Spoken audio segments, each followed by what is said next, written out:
Ada pertanyaan gini Bang. Ini pertanyaannya bagus. Bang, apakah betul kitab-kitab sebelum Al-Quran itu menggunakan bahasa Arab? Ini pertanyaan bagus banget ya. Bagus banget. Sebelum saya jawab, saya minta teman-teman supaya bisa meluaskan, melebarkan channel ini ya. Tolong di subscribe-nya, tolong di share, dan tolong juga di follow. Ya mudah-mudahan bisa menjadi amal jariah ya. Yang ini, yang pertama kita harus sepakati dulu, ini dalam pandangan Islam ya, bahwa keempat kitab tersebut dikatakan kitab samawi. Nah, jadi dalam ajaran Islam, kitab-kitab tersebut dikatakan kitab samawi. Secara bahasa, samawi itu artinya langit. Nah, jadi kitab samawi ini adalah kitab yang turun dari langit gitu. Nah, secara istilah, kitab samawi ini adalah wahyu yang Allah turunkan melalui malaikat Jibril kepada para nabinya yang berisi petunjuk, hukum, pedoman, sejarah, ilmu pengetahuan, dan lain-lain. Nah, ada gini, ada hadis Nabi dari Tabrani dan Baihaqi yang bilang gini, An Ibni Abbas radhiyallahu taala anhuma anna Rasulullah sallallahu alaihi wasallam qala uhibbul Arab lisalasin. Cintailah Arab itu karena 3 perkara. Yang pertama kata Nabi, li'ani Arabiyun, karena aku adalah orang Arab. Yang kedua, wal Qur'ana Arabiyun, dan Quran menggunakan bahasa Arab. Yang ketiga, wa kallama fi ahli jannati kalam Arabiyun, dan ucapan atau perkataan penduduk surga itu menggunakan bahasa Arab. Nah, kalau dilihat dari hadis ini, kitab-kitab sebelumnya yang dikatakan kitab samawi itu berasal dari atas. Sedangkan dalam pandangan kita bahwa surga itu letaknya di atas. Nah, kalau kembali kepada ini, walaupun memang hadis ini, itu ada yang mengatakan ini hadis dhaif ya, atau hadis lemah. Tapi saya katakan selemah-lemahnya hadis tetap itu adalah hadis. Nah, kita cek one by one ya. Kita lihat satu demi satu. Yang pertama, kitab Zabur. Kitab Zabur ini turun abad ke-10 sebelum Masehi. Jadi abad ke-10 sebelum Masehi, kitab Zabur ini turun di Yerusalem, atau dikatakan bumi Kanaan dulu ya. Sekarang orang katakan itu Palestina ya. Nah, kitab Zabur ini itu orang-orang Nasrani atau orang-orang Yahudi mengatakan itu kitab Mazmur atau Mizmar. Apa isinya? Yang berisi 150 panduan rohani. Nah, 150 panduan rohani ini bahkan ada kisah ya, ada riwayat.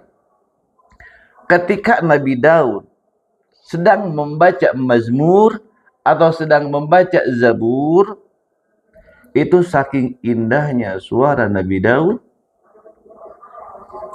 bahkan ketika daun jatuh pun, daun ini berhenti. Air yang mengalir berhenti terlebih dahulu.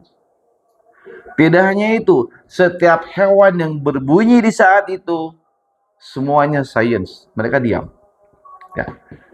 Kenapa mereka diam? Karena menghormati bacaan Nabi Daud yang begitu indah. Yang kedua, kita masuk ke kitab Taurat.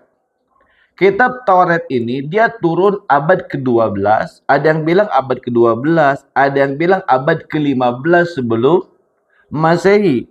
Turunnya di Bukit Sinai, Mesir. Bisa dikatakan ini Jabal Musa atau Bukit Tursina ya. Bukit Tursina. Nah, kitab Taurat ini itu diambil berasal dari bahasa Ibrani, Torah ya. Torah ini artinya pelajaran, instruksi, petunjuk. Nah, dalam kitab Taurat ini itu berisi ada 5 bab. Yang pertama bab Kejadian, yang kedua bab Keluaran, yang ketiga bab Imamat, yang keempatnya itu bab Bilangan, terus yang kelima ada Ulangan.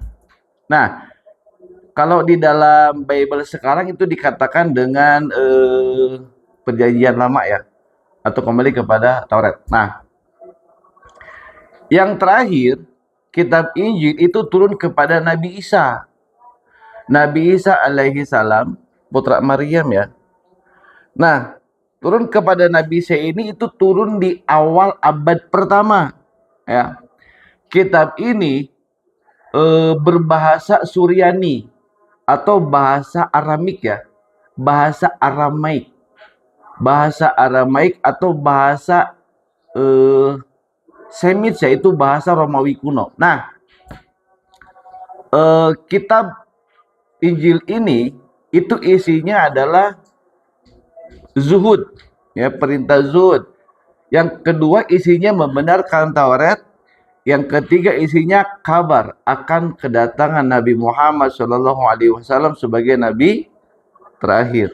Nah, kalau kita simpulkan dari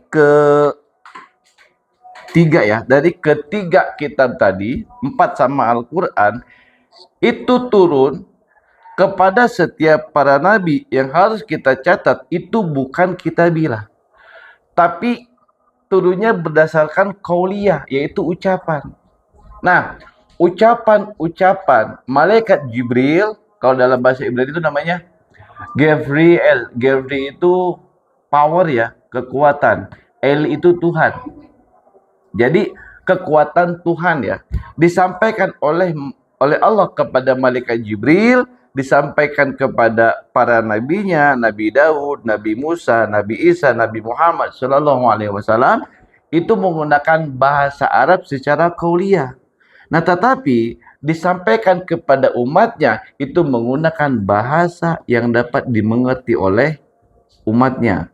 Contoh nih, ini hadis ya, ini kitab Mukhtarul Hadis, isinya bahasa Arab. Nah, saya pelajari bahasa Arab ini. Saya sampaikan kepada rekan-rekan, saya sampaikan kepada murid-murid saya, itu menggunakan bahasa Indonesia. Atau menggunakan bahasa yang dapat mereka mengerti. Kadang pakai bahasa Indonesia, kadang pakai bahasa Sunda, ya, kadang pakai bahasa Jawa. Bahasa-bahasa yang dapat dimengerti oleh murid-murid saya. Tapi pada dasarnya isi sebetulnya menggunakan bahasa Arab. Kenapa? Kalau saya sampaikan kepada murid saya menggunakan bahasa Arabnya langsung, kebanyakan dari mereka itu mungkin bisa dikatakan 90% tidak mengerti.